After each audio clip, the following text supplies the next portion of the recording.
চারিদিকে প্রচুর ছোট ছোট ঘর, কেমন গোলক ধাঁধার মতো।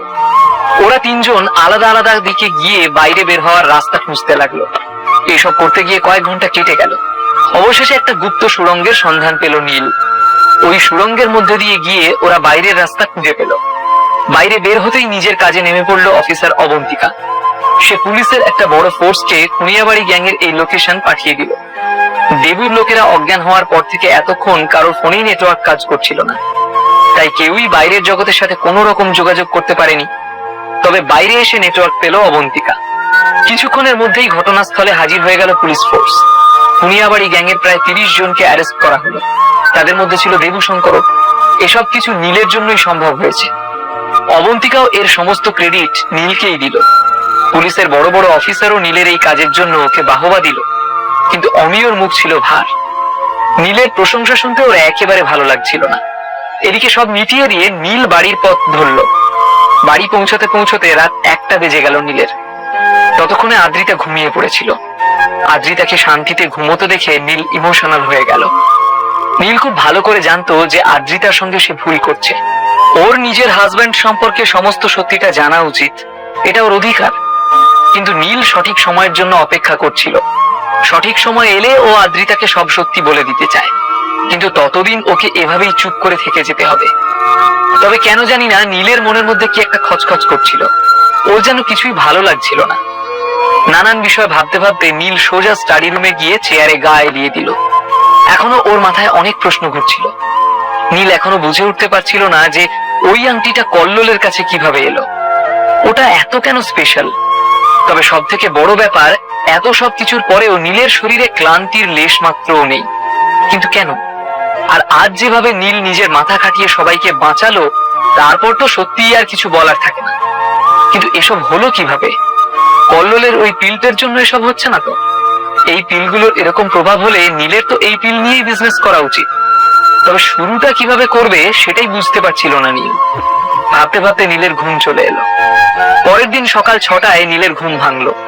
নীল অনেক কম সময়ের জন্য ঘুমিয়েছিল, কিন্তু সকালে উঠেও রিফ্রেশড ফিল করছিল। স্টাডি রুমের বাইরে বেরোতেই নীল দেখলো বেডরুমের দরজা খুলে আদ্রিতা বেরিয়ে আসছে। নীলকে দেখে অবাক হয়ে আদ্রিতা জিজ্ঞেস করলো, তুমি কখন এলে? আর বেডরুম তো খোলাই ছিল, তাহলে তুমি স্টাডিতে কি করছিলে? অনেকগুলো প্রশ্ন নীলের দিকে ছুঁড়ে দিল আদ্রিতা। আরে বউ আমার, একটা কাজ করছিলাম। আমার বস নিজের বিজনেস বাড়াতে চায়, তাই এখন মাথার উপর অনেক কাজ। ওই কাজটাই শেষ করতে করতে কখন যে চোখ লেগে গেছে খেয়ালই করিনি। নীলের এসব বাহানা এখন খুব ভালোভাবে বুঝতে পারতো আদ্রিতা। বাঁকা দৃষ্টিতে তাকিয়ে থাকলো নীলের দিকে। আদ্রিতা কি নীলকে সন্দেহ করছে? নীল কি আদ্রিতার প্রশ্নের জালে এবার ফেঁসে যাবে? এরপর কি হবে? নীলের ব্যস্ততা কি দুজনের মধ্যে দূরত্ব সৃষ্টি করবে?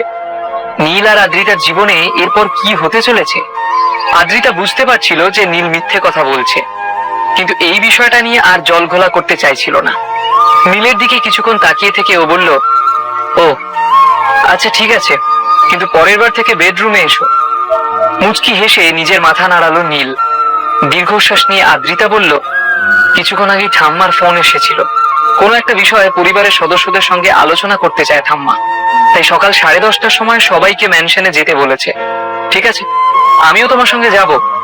মাথা নাড়িয়ে আদ্রিতাকে বলল নীল। তারপর তৈরি হওয়ার জন্য বাথরুমের দিকে হাঁটা লাগালো। ভাগ্যিস গতকাল নীল সঠিক সময় সেন ম্যানশনে পৌঁছে গিয়েছিল, নইলে জাকিব না জানি কি করতো আদ্রিতার সঙ্গে।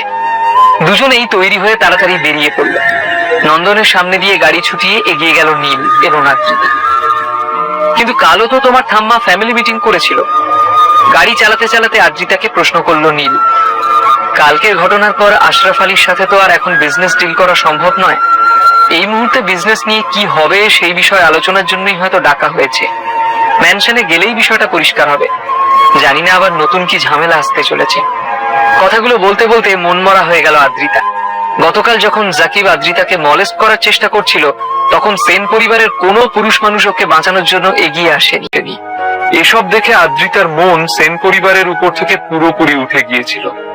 আদ্রিতার কথা শুনে নীল কিছু একটা ভাবতে শুরু করলো। ও বুঝতেই পেরেছিল যে আজকের মিটিং এ কোনো কাজের কাজ হবে না। তবুও আদ্রিতাকে এ ব্যাপারে কিছু বলল না সে।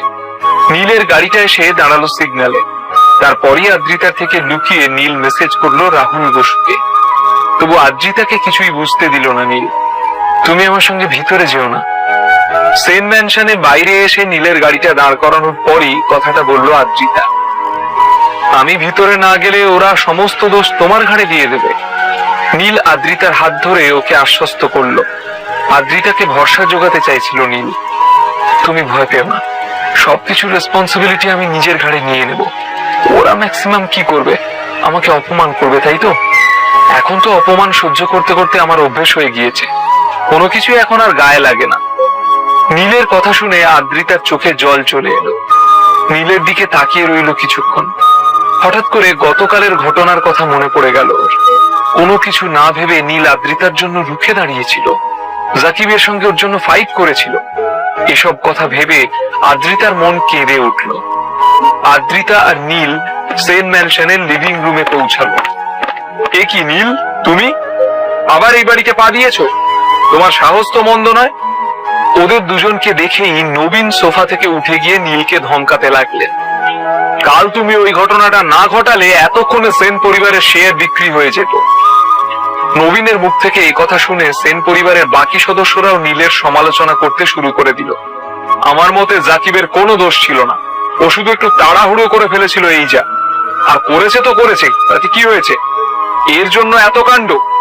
নীল আদ্রিতাকে ডিভোর্স দিয়ে দিলে জাকিবের সঙ্গে ওর বিয়েটা হয়ে যেত, তাতে সেন পরিবার ধ্বংসের মুখ থেকে বেঁচে যেত। আমি নীলের জায়গায় থাকলে কোনো মেয়ের জীবন এভাবে নষ্ট করতাম না। এই নীল আদ্রিতার ভবিষ্যৎ অন্ধকারে ঠেলে দিচ্ছে। আশরাফকে আমি খুব ভালো করেছি, ওর পরিবারটা খারাপ নয়। এক্সাইটেড হয়ে গিয়ে জাকিব ওসব কাণ্ড ঘটিয়ে ফেলেছে, তবে ছেলে হিসেবে ভালো। হাসতে হাসতে নীলের দিকে তাকিয়ে বললেন নবীন সেন। নবীনের কথা শুনে নীলের মুখ লাল হয়ে গেল। যদি ওই বাপ বেটা ভালো হতো তাহলে ওরকম কোনো শর্ত দিত না। ওরা ভালো হলে মহিলাদের সম্মান করত, কিন্তু জাকিব কি করলো? আমার বউকে মলেস্ট করার চেষ্টা করলো, আর আপনারা দাঁড়িয়ে দাঁড়িয়ে সেটা দেখলেন। আপনাদের একটুও লজ্জা করলো না? উপরন্তু আপনারা জাকিবের গুণগান গাইছেন। নবীনের দিকে তাকিয়ে কথাগুলো এক নিঃশ্বাসে বলে গেল নীল। কাল ওই বাপ বেটার সাথে আপনাকে দিয়েও আদ্রিতার কাছে ক্ষমা চাওয়ানো উচিত ছিল নবীন কাকা। এসব তো আপনার জন্যই হয়েছে। আসলে গতকাল সেন ম্যানশনে কি ঘটছে তা প্রথমে নীল জানতেই পারেনি। তারপর পল্লবী ওকে ফোন করে সবটা জানিয়েছিল। তখন ও নিজের অফিসে বসে কিছু ইম্পর্টেন্ট কাজ করছিল। পল্লবীর মুখে সবকিছু শুনে সমস্ত কাজ ফেলে যত তাড়াতাড়ি সম্ভব সেন ম্যানশনে পৌঁছে গেছিল নীল। এবার তুই আমার উপর আঙুল তুলছিস? তোর এত বড় সাহস? তুই কোন হনুরে? তোর কোনো যোগ্যতা আছে? নিজের জীবনের তো কোনো ছিরি নেই, আমার পরিবারের টাকায় খাচ্ছিস আর আমার উপরই গরম দেখাচ্ছিস। দাঁড়া, তোর হচ্ছে। দাঁত কিরমির করতে করতে নীলের দিকে তাকিয়ে বললেন নবীন। নীলকে ওর জায়গা বোঝাতে চাইছিলেন। নিজের শার্টের স্লিভস উপরের দিকে গুটিয়ে নিয়ে তেড়ে গেলেন নীলের দিকে। তখনই ওনার গতকালের ঘটনার কথা মনে পড়ে গেল। সবার সামনে নীল যেভাবে জাকিব আলীকে মেরেছিল, সেই দৃশ্য হঠাৎ করে নবীনের সামনে ভেসে উঠল। তাই নবীন আর নীলের গায়ে হাত তোলার সাহস পেলেন না। নবীনের কথায় কোনো পাত্তা দিল না নীল। নবীন কাকা রেগে গেলেই তুই তোকারি শুরু করেন, সেটা একদমই পছন্দ হয় না নীলের। তাই পরিবারের অন্যান্য সদস্যদের দিকে তাকিয়ে নীল বলল, আমি সেন পরিবারের ছেলেদের একটাই প্রশ্ন করতে চাই, জাকিবের মতো কেউ যদি আপনাদের বউয়ের সঙ্গে এরকম ব্যবহার করতো তাহলে আপনারা কি করতেন? ওকে ছেড়ে দিতেন? না পুজো করতেন ওর? সেন পরিবারের কেউই নীলকে পছন্দ করে না, তাই ওর করা প্রশ্ন ওদের পছন্দ হলো না। নীলের এরকম প্রশ্ন শুনে উল্টে অনেকেই রেগে গেল। তুমি মারপিট করতে পারো বলে নিজেকে হিরো মনে করো না, মারপিট গুন্ডারা করে। তুমি একটা গুন্ডা, বুঝলে? গুন্ডা। 5 পয়সার মুরদ নেই, জীবনে তো কিছুই করতে পারোনি, এত বড় বড় কথা কোথা থেকে আসে? আমাদের এখনো সমাজে মুখ দেখাতে হয়, এটা নিয়ে এত জলঘোলা করার কি দরকার ছিল? আশরাফ আলী খুবই পাওয়ারফুল। আদ্রিতাকে ওর ছেলের পছন্দ হয়েছে কারণ আদ্রিতা সুন্দরী, আর তো তেমন কোনো গুণ নেই ওর মধ্যে। তার উপরও তোমার বউ, তোমার সাথে বিয়ে দিয়েও কোনো লাভ হয়নি। জাকিবের সাথে বিয়েটা হলে তাও এই পরিবারের তো ভালো হতো।